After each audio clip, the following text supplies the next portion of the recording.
Shalom. Mari kita berdoa bersama-sama. Bapa kami yang di sorga, dikuduskanlah namamu. Datanglah kerajaanmu, jadilah kehendakmu di bumi seperti di sorga. Saat ini Tuhan, kami mau berdoa bagi bangsa Indonesia. Berkatilah ya Tuhan bangsa Indonesia. Dari Sabang sampai Merauke, Miangas sampai Pulau Rote, Tuhan Engkau memberkati bangsa Indonesia. Berkati ya Tuhan para pemimpinnya. Lindungi dan berkati ya Tuhan para pemimpin bangsa Indonesia. Di dalam nama Tuhan Yesus Kristus. Berkati ya Tuhan penduduknya. Dari Sabang sampai Merauke, Miangas sampai Pulau Rote. Tuhan Engkau memberkati penduduk Indonesia. Berkati keluarga mereka. Berkati mata pencarian mereka. Berkati bisnis mereka. Di dalam nama Tuhan Yesus Kristus. Terima kasih Bapa. Kami berdoa bagi sumber-sumber alam Indonesia tetap berlimpah-limpah di dalam nama Tuhan Yesus Kristus. Terima kasih Bapa. Kami berdoa Tuhan tempat di mana kami berada. Tuhan berkatilah tempat ini. Tangerang Selatan, Provinsi Banten. Tuhan Engkau memberkati tempat ini dengan kesejahteraan, dengan keamanan, dengan kesehatan di dalam nama Tuhan Yesus Kristus. Berkati Tuhan penduduk yang ada di tempat ini. Berkati Tuhan pemerintahan yang ada di tempat ini. Berkati airnya, berkati udaranya, berkati tanahnya di dalam nama Tuhan Yesus Kristus. Terima kasih Bapa. Kami berdoa bagi bangsa-bangsa. Tuhan berkatilah bangsa-bangsa. Ada damai sejahtera. Oh Tuhan, ada saling menghargai, saling mengasihi, ada shalom bagi bangsa-bangsa di dalam nama Tuhan Yesus Kristus. Terima kasih Bapa, kami sudah berdoa dan mengucap syukur hanya di dalam nama Tuhan Yesus Kristus. Haleluya. Amin.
After you, oh God, Jesus, fill me once again.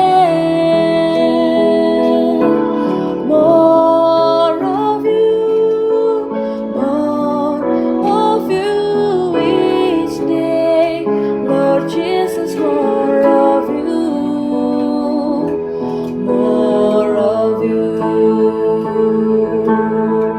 Tuhan selalu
Shalom, salam jumpa kembali di program Mujizat Setiap Hari. Senang berjumpa dengan saudara yang menonton video ini. Hari ini saya ada di kota Tangerang Selatan, Provinsi Banten. Puji Tuhan. Dari Tangerang Selatan, Provinsi Banten, saya akan sharing firman Tuhan dengan judul Mengenal Tuhan dengan Benar. Bacaannya dari Matius 7 ayat 18 sampai 23 yang berbunyi demikian. Tidak mungkin pohon yang baik itu menghasilkan buah yang tidak baik, ataupun pohon yang tidak baik itu menghasilkan buah yang baik. Dan setiap pohon yang tidak menghasilkan buah yang baik pasti ditebang dan dibuang ke dalam api. Jadi dari buahnya lah kamu akan mengenal mereka. Bukan setiap orang yang berseru kepadaku, Tuhan, Tuhan, akan masuk ke dalam kerajaan sorga, melainkan dia yang melakukan kehendak Bapa-Ku yang di sorga. Pada hari terakhir banyak orang akan berseru kepadaku, Tuhan, Tuhan, bukankah kami bernubuat demi namamu? Dan mengusir setan demi namamu? Dan mengadakan banyak mujizat demi namamu juga. Pada waktu itulah aku akan berterus terang kepada mereka dan berkata, aku tidak pernah mengenal engkau. Enyalah daripadaku kamu sekalian pembuat kejahatan. Amin. Saudara kasih dalam Tuhan, kalau kita baca firman Tuhan tadi, wah, sedikit menakutkan ya saudara ya. Kalau pohon tidak berbuah, itu akan ditebang saudara ya. Jika hidup kita tidak berbuah, kita akan ditebang dan dibuang. Lalu selanjutnya juga, kita orang-orang yang percaya ini juga harus hati-hati saudara. Kita sudah melayani Tuhan, kita menjadi orang yang percaya, memanggil nama Tuhan. Tetapi Tuhan bilang, Tuhan, aku tidak mengenal engkau. Waduh, sangat mengerikan juga ya saudara ya. Nah saudara, hari ini kita akan belajar bagaimana supaya kita mengenal Tuhan dengan baik dan Tuhan juga mengenal kita dengan baik. Puji Tuhan.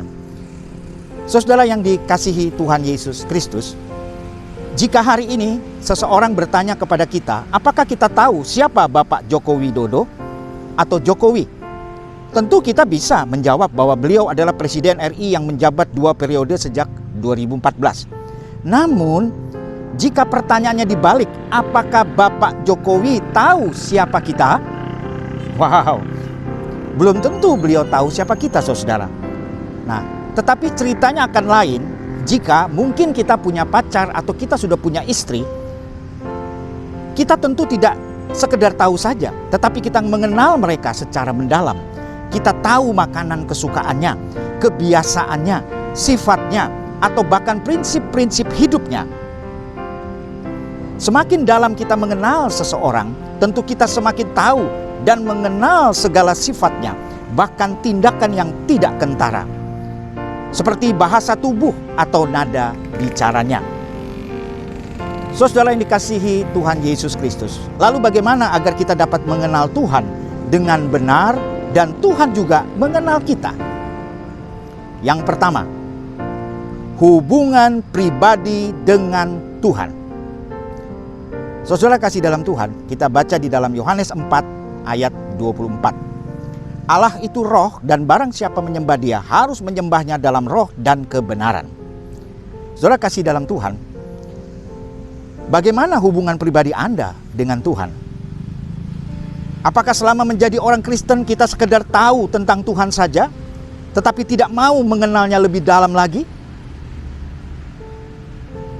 Menjadi orang yang rohani dan taat beribadah itu baik saudara-saudara. Tetapi dalam praktek kehidupan sehari-harinya, mungkin kita sangat jauh dari Tuhan. Dalam Matius 15 ayat 8 berkata, bangsa ini memuliakan aku dengan bibirnya, padahal hatinya jauh daripadaku. Wow, saudara-saudara, sebab itu marilah kita bangun hubungan pribadi dengan Tuhan setiap hari melalui doa, pujian, dan penyembahan. Sehingga kita semakin mengenal Tuhan yang kita sembah di dalam Yesus Kristus Tuhan. Dan Tuhan juga mengenal kita. Karena kita setiap hari punya hubungan pribadi dengan Dia. Maka Tuhan lebih mengenal kita dan kita lebih mengenal Tuhan lagi. Puji Tuhan. Lalu yang kedua, menuruti firman Tuhan. Dalam Yohanes 8 ayat 55, berkata, "Padahal kamu tidak mengenal Dia, tetapi aku mengenal Dia. Dan jika aku berkata aku tidak mengenal Dia, maka aku adalah pendusta, sama seperti kamu. Tetapi aku mengenal Dia, dan aku menuruti firman-Nya." Saudara-saudara, mengenal Tuhan berarti kita melakukan dan menuruti segala perintah Tuhan sesuai dengan firman-Nya. Walaupun kadang-kadang kita harus menyangkal kedagingan kita dan berani menolak tawaran-tawaran dunia yang tidak benar. Di dalam Yakobus 1 ayat 22 berkata, "Tetapi hendaklah kamu menjadi pelaku firman dan bukan saja pendengar saja. Sebab jika tidak demikian, kamu menipu diri sendiri." Yang ketiga, jangan lengah. 1 Petrus 5 ayat 8 berkata, "Sadarlah dan berjaga-jagalah, lawanmu si iblis berjalan keliling sama seperti singa yang mengaum-ngaum dan mencari orang yang dapat ditelannya." Amin. Saudara, ayat di atas tadi yang kita baca mengingatkan kita untuk jangan lengah. Karena iblis itu seperti singa yang mengaum-ngaum siap menerkam supaya kita jatuh di dalam dosa, supaya kita meninggalkan Tuhan. Oleh sebab itu saudara dan saya harus selalu terus berjaga-jaga. Puji Tuhan. Matius 24 ayat 44 berkata, "Sebab itu hendaklah kamu juga siap sedia, karena Anak Manusia datang pada saat yang tidak kamu duga." Amin. Saudara, Tuhan Yesus akan datang kembali menjemput setiap orang yang percaya pada saat yang tidak diduga. Oleh sebab itu, kita harus siap sedia setiap saat. Puji Tuhan. Saudara, di ayat yang lain berkata juga bahwa Tuhan Yesus akan datang seperti pencuri. Kita tidak tahu kapan Dia akan datang. Seperti pencuri di malam hari katanya. Wah, luar biasa saudara. Oleh sebab itu setiap saat kita harus siap sedia. Kapanpun Tuhan datang, kita siap sebagai anak-anak Tuhan. Puji Tuhan. Akhirnya saudara, mari kita sama-sama memiliki pengenalan yang benar akan Tuhan. Sehingga pada saatnya nanti, Tuhan juga mengenal kita sebagai anak-anaknya yang setia sampai akhir. Amin. Puji Tuhan. Saudara kasih dalam Tuhan, saya mau berdoa buat saudara yang menonton video ini. Bapa kami yang di surga, yang kami sembah dalam nama Tuhan Yesus Kristus. Hamba berdoa buat saudara kami nonton video ini, apapun keadaan mereka hari ini, agar saudara mereka lebih mengenal Tuhan lebih dalam lagi, memiliki hubungan pribadi dengan Tuhan setiap hari, dan juga mereka bisa menuruti dan melakukan firman Tuhan setiap hari, dan mereka tidak lengah, terus berjaga-jaga, sehingga kami pada kedatangan Tuhan yang kedua kali, kami selalu siap sedia. Kapanpun Tuhan datang, kami siap. Karena Immanuel Tuhan beserta dengan kami. Terima kasih Bapa. Hamba berdoa buat saudara kami menonton video ini. Mungkin saat ini mereka dalam kelemahan tubuh, Tuhan sembuhkan sakit penyakit mereka. Mungkin saat ini mereka sedang mengalami masalah ekonomi. Tuhan memberkati, Tuhan berikan jalan keluar, Tuhan pulihkan ekonomi keluarga mereka. Usaha, bisnis mereka, pekerjaan mereka diberkati. Berdoa juga bagi keluarga-keluarga dalam nama Yesus. Diberkati keluarga-keluarga sebagai seorang ayah, sebagai seorang istri, sebagai seorang ibu, sebagai anak-anak. Tuhan memberkati. Terpujilah namamu Bapa, kekal selama-lamanya. Dalam nama Tuhan Yesus Kristus, kami berdoa dan mengucap syukur. Haleluya, puji Tuhan. Amin.